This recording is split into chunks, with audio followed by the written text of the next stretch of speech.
നമസ്കാരം, ടൈം മീഡിയയിലേക്ക് സ്വാഗതം. ജൂലൈ മാസം അവസാനിക്കാറായി.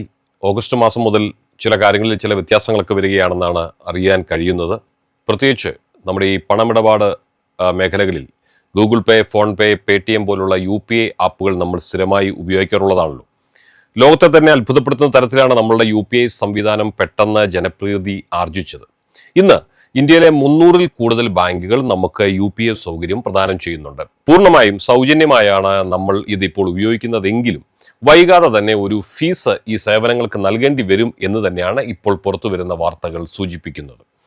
ഫീസ് സംബന്ധിച്ച വാർത്ത കൂടാതെ തന്നെ UPI സംബന്ധിച്ച് 2025 ഓഗസ്റ്റ് 1 മുതൽ UPIയിൽ അടിമുടി മാറ്റങ്ങളാണ് വരാൻ പോകുന്നത്. ഇപ്പോൾ നമ്മൾ ഉപയോഗിക്കുന്നത് പോലെ UPI ഇനി സ്വാതന്ത്ര്യമായി ഉപയോഗിക്കാൻ കഴിയുമോ എന്ന സംശയമാണ്. കാരണം കണക്കുകൾ അനുസരിച്ച് ഇന്ത്യയിൽ 600 കോടി UPI ഇടപാടുകൾ നടക്കുന്നുണ്ട്. അതുകൊണ്ട് തന്നെ പലപ്പോഴും സിസ്റ്റം ഹാങ് ആകുന്നു.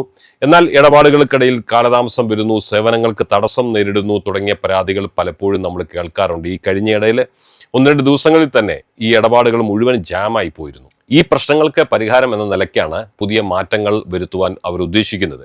UPI പുതിയ നിയമങ്ങൾ ആഗസ്റ്റ് 1 മുതൽ പ്രാബല്യത്തിൽ വരുമെന്ന് അറിയുന്നു. ഉപഭോക്താക്കൾക്ക് ഒരു UPI ആപ്പിൽ നിന്ന് ഒരു ദിവസം 50 തവണ മാത്രമേ അക്കൗണ്ട് ബാലൻസ് പരിശോധിക്കാൻ അനുവാദമുള്ളൂ. സാധാരണക്കാരനായ ഒരു വ്യക്തിക്ക് 50 തവണയൊന്നും ഒരു ദിവസം പരിശോധിക്കേണ്ട ആവശ്യം വരുന്നില്ല. വ്യാപാരികളെ, കച്ചവടക്കാർ, അങ്ങനെയുള്ള ആളുകളായിരിക്കും ഒരുപക്ഷെ അത്രമധികം തവണ പരിശോധിക്കാൻ ഇടയുള്ളത്. സെർവറുകൾ ലോഡ് ചെയ്യുന്നതും ഇടപാടുകളുടെ വേഗത കുറയ്ക്കുന്നതുമായ അനാവശ്യമായ ബാലൻസ് പരിശോധനകൾ ഒഴിവാക്കാനാണ് ഈ നടപടി അവർ സ്വീകരിക്കുന്നത്. ചിലർക്കൊക്കെ ഉണ്ട്, ഇടയ്ക്കിരിക്കുമ്പോഴൊക്കെ ഫോൺ എടുത്തിട്ട് ബാങ്ക് ഇടപാടുകൾ നോക്കുക, UPI ഇടപാടുകൾ നോക്കുക, അങ്ങനെയുള്ളൊരു ശീലം, സമയം ടൈം പാസിന് വേണ്ടിയിട്ട്. അതൊക്കെ ഇനി ഒഴിവാക്കേണ്ടതായിട്ട് വരും. അതെല്ലാം തന്നെ സിസ്റ്റത്തെ ഹാങ് ആക്കുന്ന ഒരു കാര്യമായിട്ടാണ് ഇതിന്റെ സംവിധാനം നമുക്ക് വേണ്ടി തരുന്നവർ പറയുന്നത്. ഇനി UPI ഉപയോഗിക്കുന്ന ഉപഭോക്താക്കൾക്ക് ഇനി ഒരു ദിവസം 25 തവണ മാത്രമേ അവരുടെ മൊബൈൽ നമ്പറിൽ ലിങ്ക് ചെയ്തിരിക്കുന്ന ബാങ്ക് അക്കൗണ്ടുകളുടെ ലിസ്റ്റുകൾ കാണാൻ കഴിയൂ. സാധാരണക്കാരല്ലാത്തവർക്കെല്ലാം തന്നെ ഒന്നിലധികം ബാങ്ക് അക്കൗണ്ടുകൾ ഉണ്ടാവും. വ്യാപാരികൾ, വ്യവസായികൾ തുടങ്ങിയുള്ളവർക്ക് പല ബാങ്കുകളിൽ അക്കൗണ്ട് ഉണ്ടാവും. അപ്പോൾ ഇനി മുതൽ ഒരു ദിവസം 25 തവണ മാത്രമേ എനിക്ക് ഏതൊക്കെ ബാങ്കിൽ അക്കൗണ്ടുകളുണ്ട്, അത് ഏതൊക്കെ ബാങ്കുകളാണ് ഇതിൽ ലിങ്ക് ചെയ്തിരിക്കുന്നത് എന്നുള്ള കാര്യങ്ങളുടെ ലിസ്റ്റ് ഇടയ്ക്കിടെ എടുത്ത് നോക്കുന്നവർ ഓർക്കുക, ഇനി നിങ്ങൾക്ക് അതുപോലെ കാണാൻ കഴിയുകയില്ല.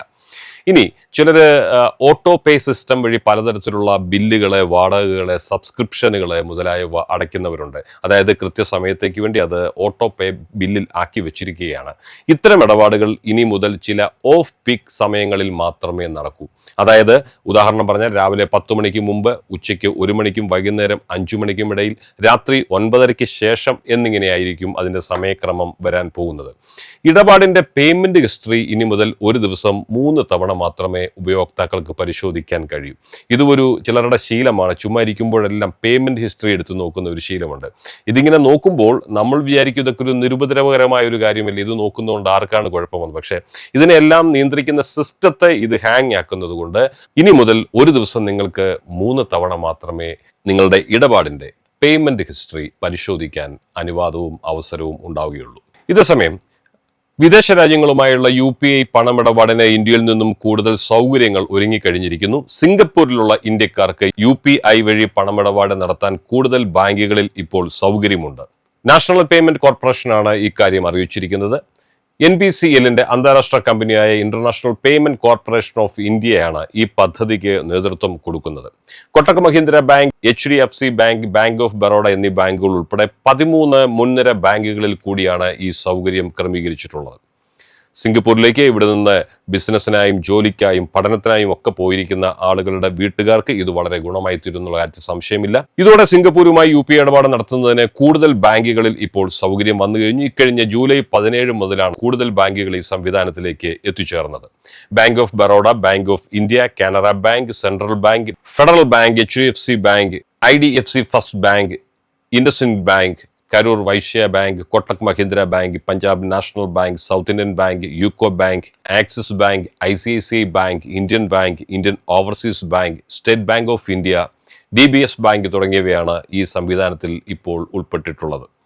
അവർ തരുന്ന സേവനങ്ങൾ ഇങ്ങനെയൊക്കെയാണ്. തെരഞ്ഞെടുക്കപ്പെട്ട 19 ബാങ്കുകളിലെ അക്കൗണ്ട് ഉടമകൾക്ക് ഭീം ആപ്പ്, ഗൂഗിൾ പേ, ഫോൺ പേ, വിവിധ ബാങ്കുകളുടെ ആപ്പുകൾ വഴി UPI സംവിധാനത്തിൽ സിംഗപ്പൂരിൽ നിന്ന് പണം സ്വീകരിക്കാം. അതേസമയം അങ്ങോട്ട് പണം അയക്കുന്നതിന് Canara bank, HDFC bank, Karur Vysya bank, ICICI bank, Indian bank, Indian overseas bank, state bank of India എന്നീ ബാങ്കുകൾ വഴിയാണ് സൗകര്യം ഒരുക്കിയിരിക്കുന്നത്. സിംഗപ്പൂരിൽ ജോലി ചെയ്യുന്നവർക്കും വിദ്യാർത്ഥികൾക്കും ഇത് ഏറെ പ്രയോജനം ചെയ്യുമെന്ന് കരുതപ്പെടുന്നു. UPI ഐഡിയോ മൊബൈൽ നമ്പർ ഉപയോഗിച്ച് എളുപ്പത്തിലും സുരക്ഷിതമായും പണം അയക്കാനും സ്വീകരിക്കാനും കഴിയും എന്നതാണ് ഈ സംവിധാനത്തിന്റെ പ്രത്യേകത. QR കോഡ് വഴിയുള്ള UPI പേയ്മെന്റ് സൗകര്യം സിംഗപ്പൂരിൽ ഇപ്പോൾ തന്നെ ലഭ്യമാണ്. UPI ഇടപാടുകളിൽ ഓഗസ്റ്റ് മുതൽ വരുന്ന മാറ്റങ്ങൾ നിങ്ങൾ ഓർമ്മയിൽ സൂക്ഷിക്കണം. ഇപ്പോൾ ലഭിക്കുന്ന പല സൗജന്യ സേവനങ്ങൾക്കും വലിയ താമസമില്ലാതെ തന്നെ ഫീസ് ഈടാക്കാൻ ഇടയുണ്ട് എന്നത് ഓർക്കുക. അത്തരം വളരെ ഇൻഫോർമേറ്റീവായ വാർത്തകൾ നിങ്ങളിൽ ഇനിയും എത്തിക്കുവാൻ ഈ ചാനൽ നിങ്ങൾക്ക് ഇഷ്ടമായെങ്കിൽ ദി ടൈം മീഡിയ എന്ന യൂട്യൂബ് ചാനൽ നിങ്ങൾ സബ്സ്ക്രൈബ് ചെയ്യുക. ലൈക്കും ഷെയറും നൽകി മറ്റുള്ളവരിലേക്ക് ഇത് എത്തിക്കുകയും ചെയ്യുക. മറ്റൊരു പ്രധാനപ്പെട്ട വിഷയവുമായി വീണ്ടും കാണുന്നതുവരെ എല്ലാവർക്കും നന്ദി, നമസ്കാരം.